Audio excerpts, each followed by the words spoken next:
la CFDT va déposer des listes dans chaque CCIR. Quels sont les sujets que la CFDT va porter? Merci de me permettre de pouvoir effectivement passer au sujet que la CFDT va porter lors de la prochaine mandature.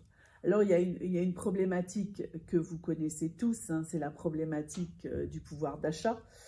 Les agents publics, vous le savez aussi bien que moi, n'ont pas vu leur point d'indice augmenter depuis plus de 10 ans, puisque la dernière augmentation, c'était 2010. Donc, ça, c'est vraiment un sujet important, l'augmentation du point. D'autre part, on a tous autour de nous, même si on n'est pas concerné, des gens qui n'ont pas été augmentés depuis longtemps. Donc ça va être un sujet très important, ça va être la problématique salariale.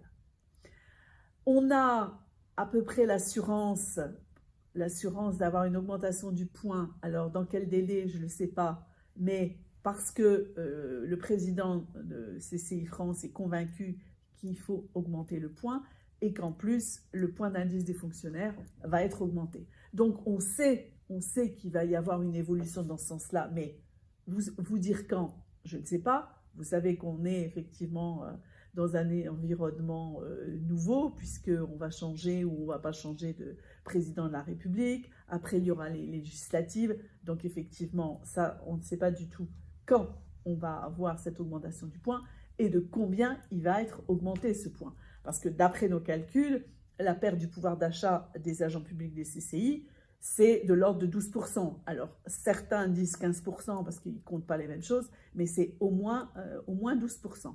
Donc ça, c'est une problématique très importante, hein, pour laquelle la CFDT va se battre.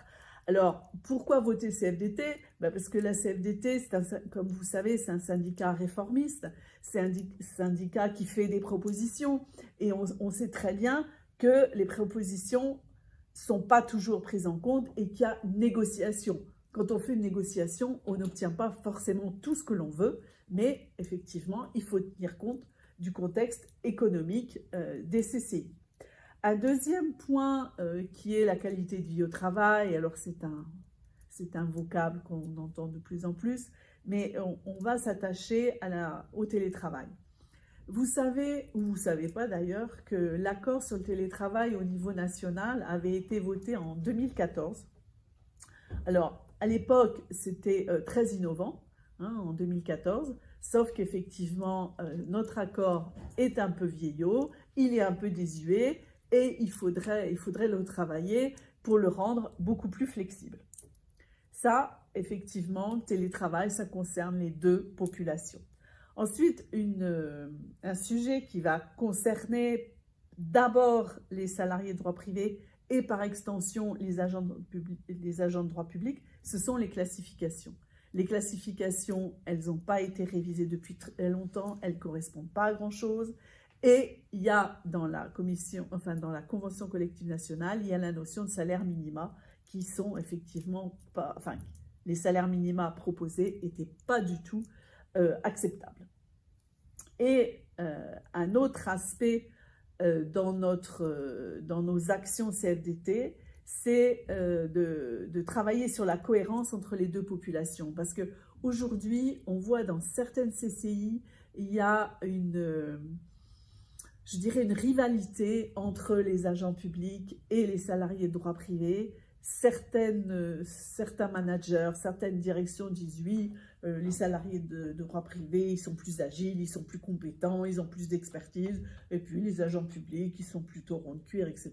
Donc, il faut que ça cesse, parce que c'est pas comme ça qu'effectivement, en développant la rivalité entre les deux populations, qu'on arrivera à réformer les CCI, parce que les CCI, vous savez très bien, c'est une demande du gouvernement, hein, ce n'est pas une demande de la CFDT. Le gouvernement actuel, vous allez me dire, ils vont changer. Peut-être ils vont changer, peut-être ils ne vont pas changer, je ne sais pas, mais ça m'étonnerait qu'en matière de CCI, ça change beaucoup. Ils veulent effectivement une modernisation et une agilité du réseau consulaire. Donc ça, c'est important aussi qu'on travaille là-dessus.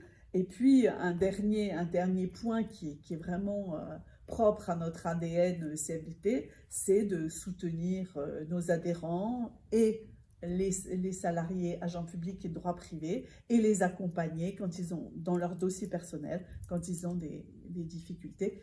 Et de toute façon, les gens le savent très bien parce qu'effectivement, quand ils ont un problème, c'est vers la CFDT qui se tourne.